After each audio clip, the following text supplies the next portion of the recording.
Says, some days fitness isn't training. It's resting and relaxing and rejuvenating. It's clear, like the air is clear. So stop skipping leg day. I literally just eat it by itself. It's that good. Make sure that you're sleeping. Make sure that you're taking your off days. What's up, guys? Welcome back to another video. Today we're going to be talking about how I would train if I started over from zero gains. Stay tuned. Okay, so actually you got to do some grocery shopping today. Trying to follow my own advice and do like meal prep and also just like get ready for the week. So I'm gonna like go to Trader Joe's. My girlfriend recently put me onto that and it's fire, guys. If you guys haven't been there, you gotta check it out. I don't know how I've been sleeping on that place for so long. But yeah, I'm gonna go to Trader Joe's, pick up some stuff, and yeah, let's get the video started. I'm gonna meet up with my boy Justin later. We're gonna be doing a photo shoot because he just got a new camera. He's just trying to mess around with it. Yeah, so I'm gonna take a professional picture for work and then probably try to take like a headshot for the YouTube channel. So yeah, we'll see how it goes. I'll bring you guys along and we'll talk about the topics on the way. All right, so before I get the day started and head out and do all these things, I want to get through our first point, which is if I was starting over from zero, the first thing that I would do is learn about nutrition. So fitness is 10% training hard and 90% eating right. Success in the gym starts in the kitchen. You cannot out-train a bad diet. And I wish this is something that I understood in the beginning. I think like when I really first started working out, it was like in college. There's so much bad information going around in college about how to bulk and how to put on muscle. I think everyone at the time was just like eating anything and everything for the sake of bulking. In my opinion, looking back, that was such a bad approach because we would put anything in our bodies just so that we could bulk. And then we would drink like protein shakes and all these things like kind of haphazardly just for the hope of like putting on muscle or putting on weight. And the problem with this is that it wasn't a healthy approach, one, so it wasn't a good long-term strategy. And then also it wasn't systematized. So like I wasn't tracking anything and I didn't really know what was going into my body, especially the quality of food. I was sacrificing quality of food just to have quantity. And that's a detrimental way to go about approaching nutrition and like your entire fitness journey. Because like I said, even though 90% is a very high, that ratio probably isn't completely accurate. It's probably more of like a 30-70, 40-60 type of ratio. But we just can't underscore how important it is to make sure that you're putting the right things in your body. You'll feel better, you'll sleep better, you'll think more clearer. A lot of the food that we eat nowadays is ultra processed. All those things are negatively impacting our health and our wellness and also our ability to progress in the gym. So yeah, if I could go back, that's definitely one of the things I would try to optimize more is my nutrition. Eating better foods, eating more high quality foods, less processed foods, and then also just informing myself about nutrition basics, including like macros, being able to count my macros, specifically protein, knowing how much protein that my body needs and how much I need to consume if I want to put on muscle. All those little things, I would spend a lot more time trying to understand that so that I could speed up my progress in the gym and also just live a more healthier, more balanced life. And it is facts that I know we've all heard the saying that abs are made in the kitchen, not in the gym. And that is 100% true. I did not start seeing results and like seeing visible abs until I started taking note of what I was eating and controlling that and being very strict in terms of like reducing the amount of processed and fatty foods I was consuming. That's when I started to see like an immediate shift in my physique. So if that is you, there's so many resources out there. Take the time to inform yourself on what you're putting into your body and also try to invest in higher quality food because that's what's going to make you feel better in the long run, and it's also just conducive to a healthier lifestyle. All right, cool. So let's head to the grocery store, pick up those groceries, and we'll talk about our next point on the way. Let's go.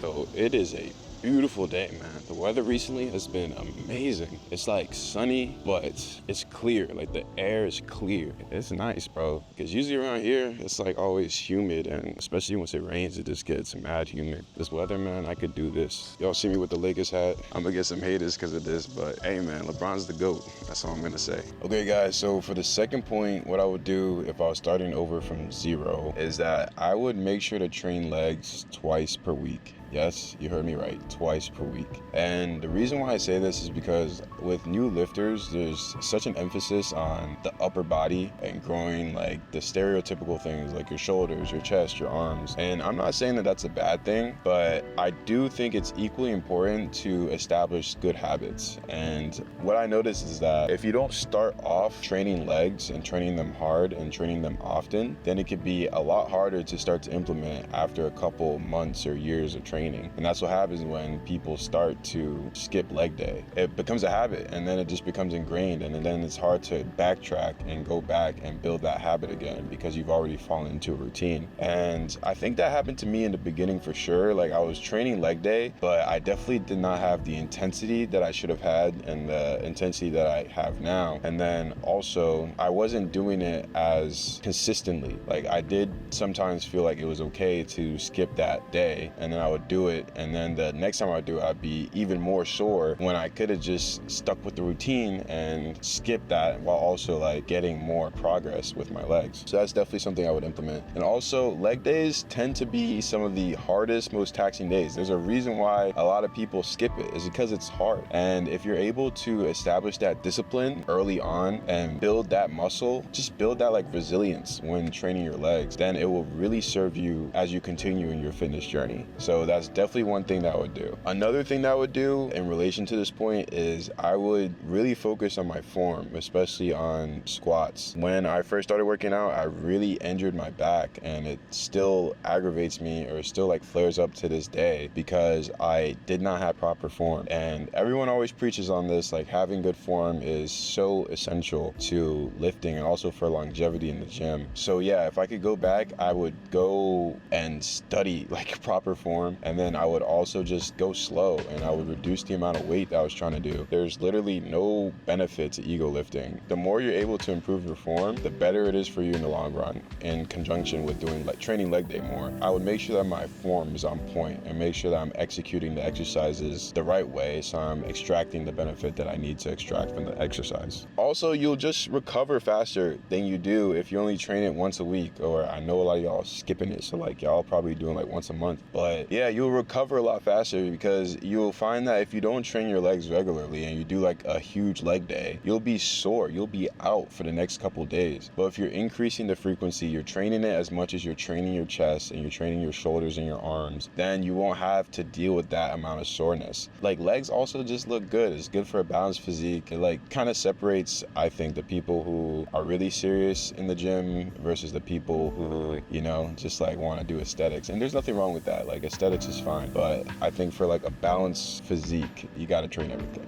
Got to. So stop skipping leg day. All right, enough yapping. Let's go get this food, man. Let's go get this food.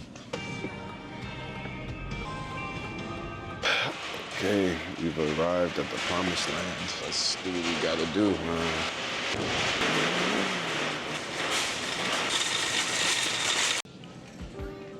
Excuse me. Thank you. Oh, of course.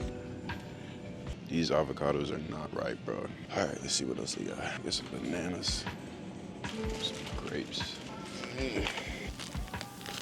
This bread is so good. Sliced brioche bread. Bruh, I just eat this like, I literally just eat it by itself. It's that good. Don't sleep on this. It's on fire. Trader Joe's is nice, bro. I'm glad I got put on. All right, let's get some eggs. All right, so something I definitely have a weakness for is some juice, man. And this joint is looking fire. Orange, peach, mango. Never had it before, but I'm gonna try it. You gotta try this joint. I'm gonna let y'all know.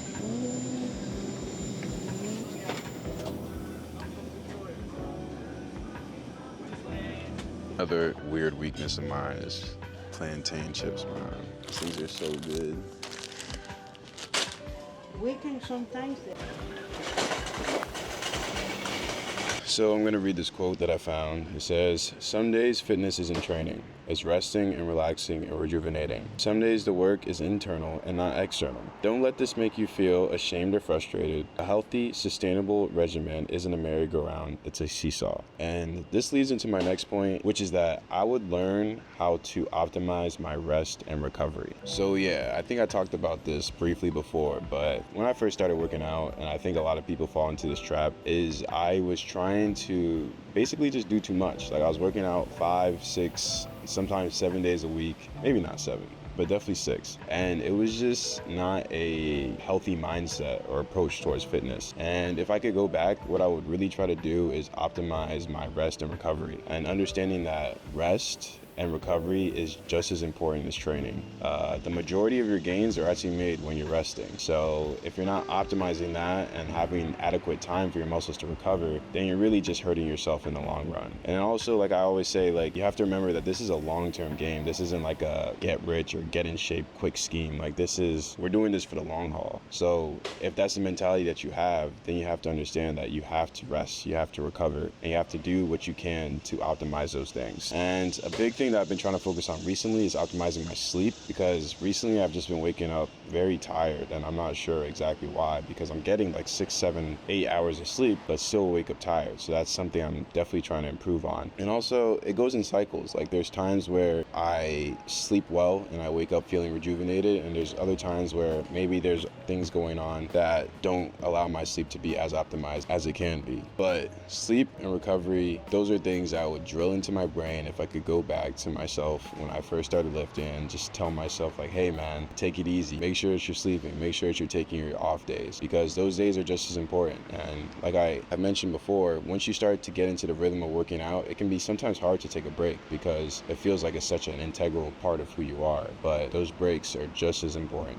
as your training days. Do what you got to do to optimize your sleep environment, whether that's investing in a good mattress, investing in nice pillows, good sheets, anything that you can do to optimize that sleep environment. And also work on your sleep hygiene. Get off your phone before you go to sleep. Make sure you're not eating too close before you go to sleep. All these little things, they really add up and they can affect how you rest and recover. So those are little things that would include just in my habits, so that long term I'd be setting myself up for the win. I've been eating breakfast, trying to make that brioche bread with some eggs, man. Maybe try the waffles. I got a lot of food, so I'm excited to try this out.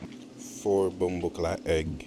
Alright, so I haven't had a simple egg sandwich in a while. Feels good to get back to the basics. Yeah, just that brioche bun, bread, whatever. But yeah, just eggs, 4 eggs. Very simple. Didn't put any greens in it this time. Maybe next time. Okay, so the 4th thing that I would do if I was starting over from zero is that I would train with people who are more knowledgeable than me. The biggest benefit to this is that it can really speed up your progress in the gym, because people who have more knowledge and more experience, they can observe you working out and then they can give you immediate feedback. I remember this happened with me when I was working out with one of my friends who's been working out for probably like 15, 20 years now. We went to the gym and he was correcting me on exercises that I thought I had perfected. And that was really eye-opening to me, because I was like, if you only work out in a vacuum and you aren't recording yourself or you aren't working out with other people, then it's easy to feel like you're doing everything the right way and that you're executing correctly. But it's ironic, like when you look at other people working out, like you can easily like point out like little things where they can improve on, or like ways that they can improve their form. And that happened to me. And I think that if I was doing that in the beginning of my journey and like working out with people who had more knowledge and could correct me on those like little things that I might not have been executing correctly on, then I could have really just expedited my progress in the gym. I remember specifically on the bench press, like I used to really struggle on my form on bench press. And it wasn't until I worked out with people who had been doing it and could show me how to properly execute that I was able to improve on that. Similar with squats, similar with a bunch of like pull exercises, so many different things where like I thought I was executing correctly, but until I got the feedback and was told in real time how to improve, that's when I was able to see those changes and see those rapid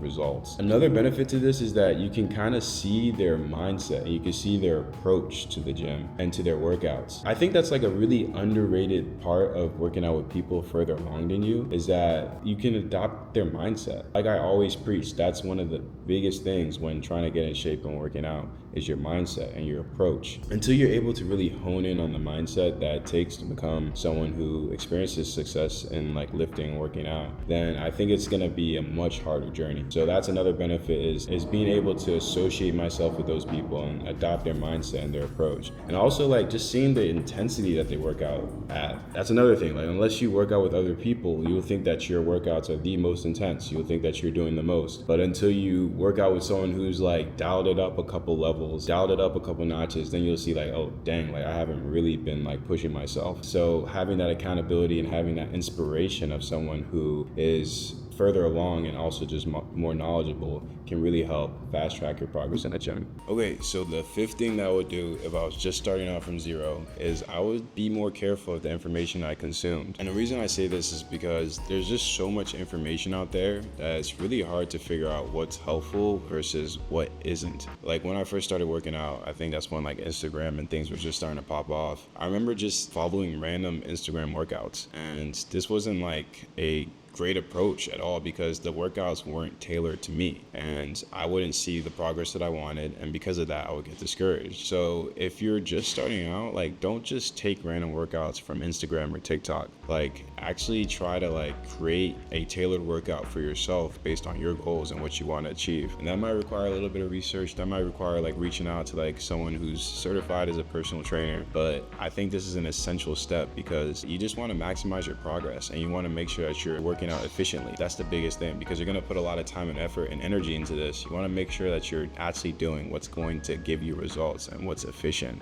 And also I'll add that like you don't want to be doing exercises that you don't enjoy. So if you're just pulling random workouts and like not adding things to your exercise regimen and routine that you enjoy, it's a lot less likely that you're going to stay consistent. And consistency is everything. Like I said, like I always try to preach, like consistency is everything. And how you get consistent is by doing things that you enjoy and doing things that you actually look forward to doing when you go into the gym so that you can have that longevity that you want in the gym. Then another thing I think is important to point out is that be careful which fitness influencers you pedestalize and follow. Because when I first started working out, I was really naive about the fitness industry and I thought that everyone was natural. I didn't even know what natty meant, and I didn't know what it even look like to see someone who's on PEDs or steroids or things like that. Now, like having the information and the knowledge that I do, I know that like not everyone is natural, bro. And like a lot of these influencers, I don't want to like name any names, but people who claim lifetime natty, like you'd be surprised what they're taking in the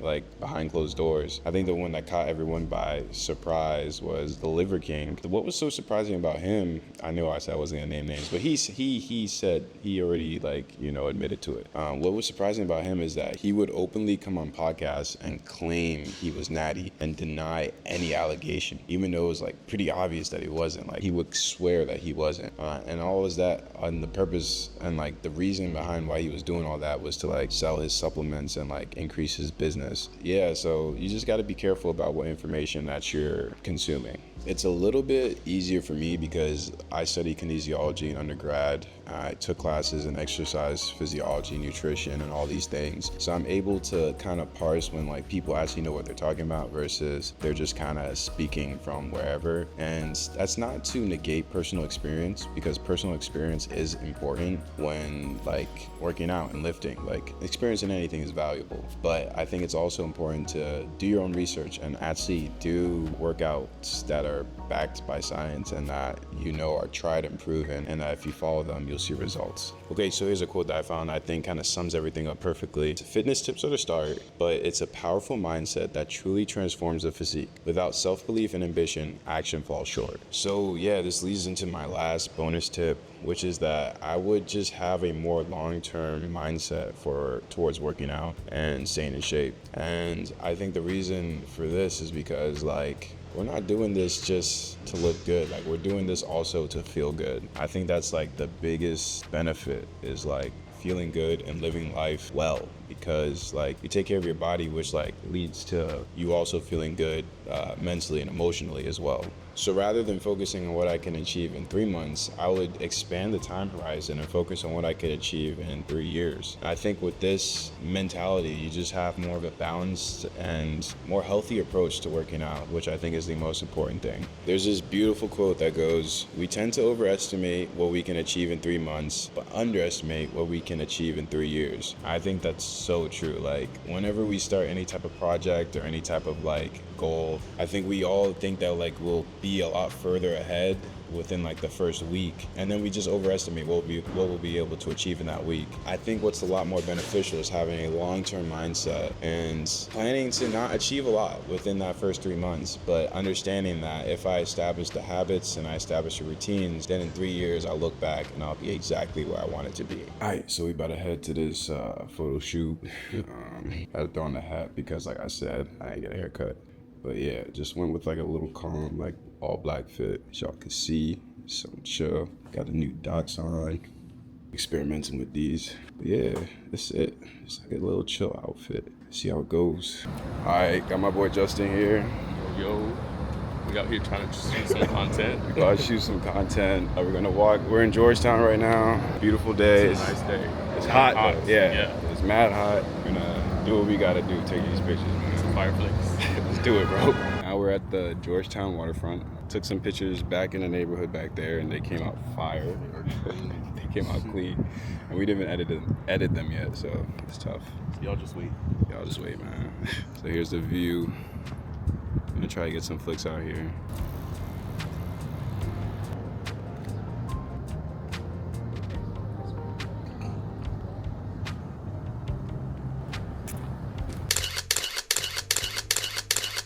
All right, so just finished our little photo shoot, and I must say, Justin did his thing, man. Like he really held it down. He's got the Sony a7 III, which was a camera that I was looking at for a long time, and he might have convinced me to get it. All right, guys, so that's it for this video. If you made it to the end, I really do appreciate you. Every single comment, every like, I really do appreciate it. Like I always say, I'm a small channel just trying to get this thing off the ground. So I really do appreciate every bit of support and encouragement. It really is more helpful than you know. But I appreciate you guys on the way to 1,000 subscribers. So if you can go ahead and subscribe, like that would be very much appreciated. Trying to hit 1,000 subscribers by the end of this year, by December 31st. And I know we'll be able to do it. It takes all of us. So if you found any value, go ahead and hit the like and subscribe and drop a comment, and I'll see you guys in the next video. Let's go.